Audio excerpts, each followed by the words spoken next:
और कैकेयी चिल्लाती हुई दासी से बोली,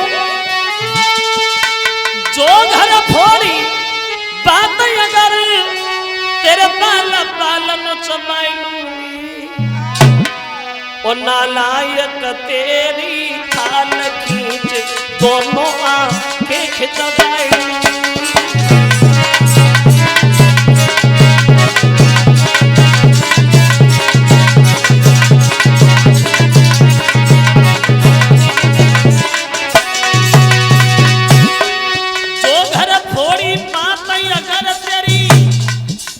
दोनों आंखें खिंचवाई लूंगी, नालायक तेरी खाल खींच उसमें घुसको भरवाई लूंगी।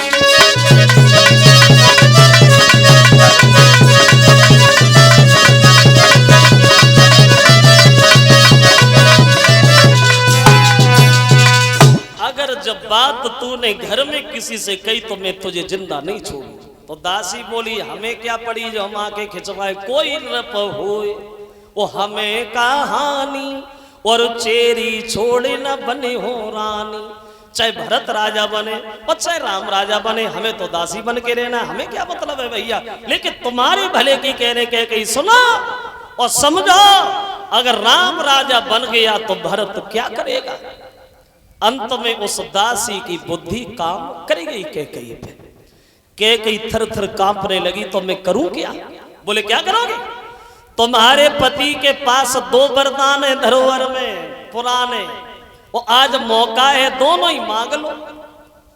क्या मांगू। बोले, पहले वरदान में भरत के लिए राज तिलक, और दूसरे वरदान में राम के लिए 14 वर्ष का वनवास। देखिए, चली वहां से मंथरा, अब उलटो जादू डाले, उत्कोप भवन में कैकेयी और लगी बिछाने जाल। कोप भवन में जाके गिर गई कैकेयी। कोप भवन किसे कहते हैं। कोप भवन गुस्सा वाले कमरा को, गुस्सा वाला कमरा। पहले जब राजा घर बनवाते थे तो उसमें एक कमरा अलग बनवाते थे, और जब कोई नाराज हो जाता था तो उसी में जाके बैठ जाता था। तो फिर उससे पूछा जाता था, भैया तुम काहे को नाराज हो। तो कोप भवन में जाके कैकेयी बैठी गई। फूले फूले दशरथ शाम को घर पे आए, कैकेयी को कोप भवन में देखा तो दशरथ बोले, कैकेयी तुम यहाँ क्या कर रही हो। अरे चलो, राम का राज तिलक होना है, जल्दी तैयार हो गया। तो कैकेयी बोली, महाराज हमें कोई ही मतलब नहीं है,